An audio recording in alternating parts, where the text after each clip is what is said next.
unveiled his budget for the next fiscal year. The mayor has dubbed it the Ready to Rebuild budget. Gloria says it turns the scope of the city's budget away from COVID and onto critical projects that have been ignored for the past couple of years. The big takeaways from the $4.8 billion plan are several proposals to upgrade the aging city infrastructure.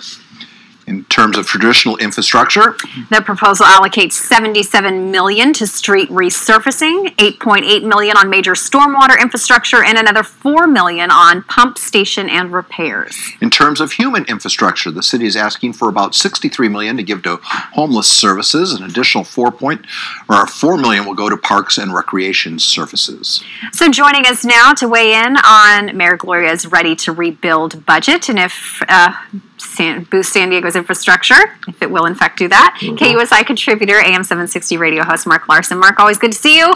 Get the calculators out, work on this. One thing that I had this revelation, one thing that COVID is really good for, it's good for business. Well, government business, not the businesses that were shut down, because there's a whole lot of spending going on. I remember, with all due respect to the good men and women who are working within government, whether it's the city, the county, the state, there weren't any layoffs. There weren't any real-world shutdowns. There weren't temporary whatevers. So that does beg a question that why did we wait till now? I mean, there were essential services, non-essential services. You might want to start paving more streets, for example, when people were staying home for the first few months. But better late than never, I guess. Well, you know, I'm not a mathematician, and I know it was just a fraction of the bullet points that we gave, but that didn't come anywhere close to adding up to $4.8 billion. Well, what are some of the big-ticket items that we left off our graphic? There's other hard costs. I mean, there are. To be fair, there's city-owned properties, there's buildings, there's maintenance, there's insurance, there's pension contributions and all that. But, yeah, there's a whole lot going on there. And yet, in the middle of this budget proposal, which, again, has to be heard by the city council and approved, and it will be, and they'll probably cobble some other things into it, because you have the majority of Democrats like Todd Gloria on this. So it's money on top of what's already there. They're not putting $31 million into the reserves, into the rainy day fund. Well, no, why not? That seems like a good idea. Right now they're kind of pumped up where during the first year of the pandemic, the stock market was especially good, so that means less to put into the city commitments and pensions. So there's a lot of different stuff in here. But it's easy to, when you hear some of the numbers we posted there, see some of those, when you see $63.3 million for homeless services. That's not all of it. There's other things being spent. We've got these so-called sexy streets, as Mayor Gloria calls it. You know, the planters are dodging downtown now and all of that, and weird parking places and all of that. So there's a lot of other commitments. Commitments with Sandag, where there's, what is it now, $6 million per bike lane. So all of that stuff is already there. So when you hear $63.3 million for homeless services, that's on top of everything else. LA is spending $1 billion a year on homeless. And, Exhibit A, B, C, all the way through Z, go up there and see what's going on. I went to the Padre game last night, and go Padres, it was a great game. But the way that the encampments are still moving out, they're in the sidewalks, they're not supposed to be there. So, yeah, there's a lot of stuff, a lot of good stuff in this budget, too.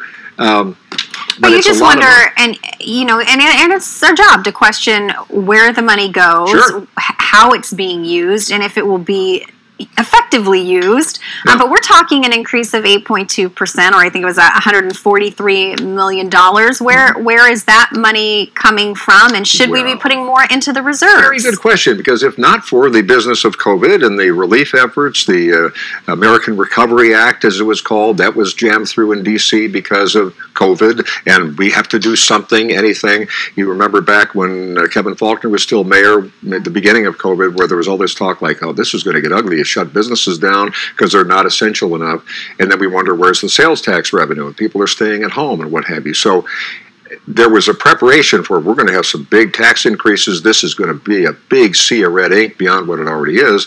And then Gavin Newsom, you may have seen him on TV once in a while. He was saying when he was on every 5 minutes early on telling us to stay home, we were about $55 billion short.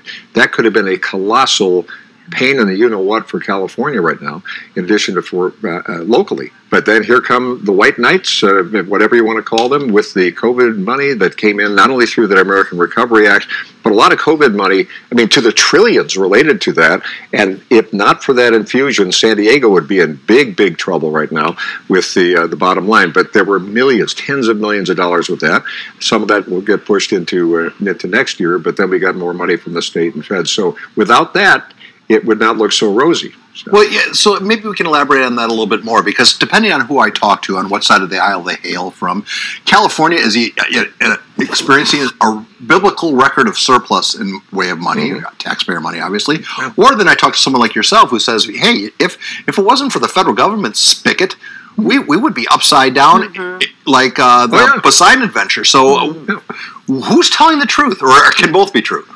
In a way, both are true because of the way they define this. Remember, not too many years ago, the big summertime dance was in Sacramento. They'd scare us, grandma's going to starve, and we're all going to die, and your checks will be late if you're getting checks, and we have to have a budget that's balanced. And they redefined what it is. Now they call it balanced. Well, there's anywhere from 300 million, there's billions, there's a whole bunch of numbers with all these previous commitments that are out there, like the iceberg, waiting for the Titanic to hit. So that's in a parallel universe. So they just look at the initial kind of the current year budgeting. I'm not an economist or an accountant either, but it doesn't take too much to look at the numbers and go, oh, that's how it is. Because there will be no bickering this summer. If it would be over anything, it would be how much we give people in gas tax relief, or we'll call it relief, while keeping the taxes high and make them love us before the election. So a lot of that going on. By the way, on the whole infrastructure deal, because Mayor Gloria is proposing $4.3 million more for parks and rec.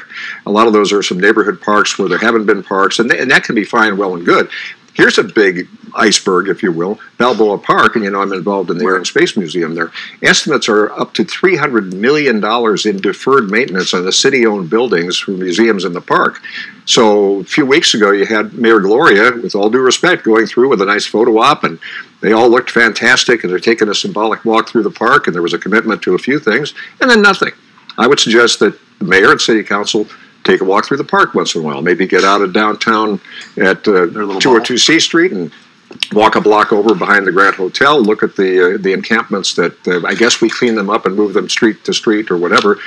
But they're out there, and I was actually shocked that there were more than I remember last Pottery game.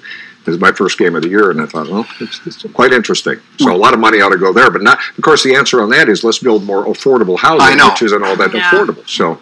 Well, we're so far behind in that category. We can't leave this interview on such a harsh note, because I found this video on your Instagram page, and this just put a smile on my face. Do we have it? Oh, puppy love? Do we have the puppy love? I did. That's how I relieve stress at the neighbors.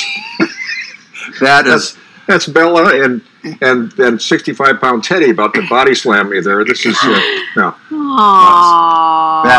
They think that they're tiny. It's not all politics here. When the neighbors' dogs approve of you, it is, Those dogs just got a tax bill now from the city. That's too cute. We'll give them a cuteness tax. That's right. Which you two should get every day. Oh, thanks, Mark. We're big I haven't talking about you. All right, good. Thank you.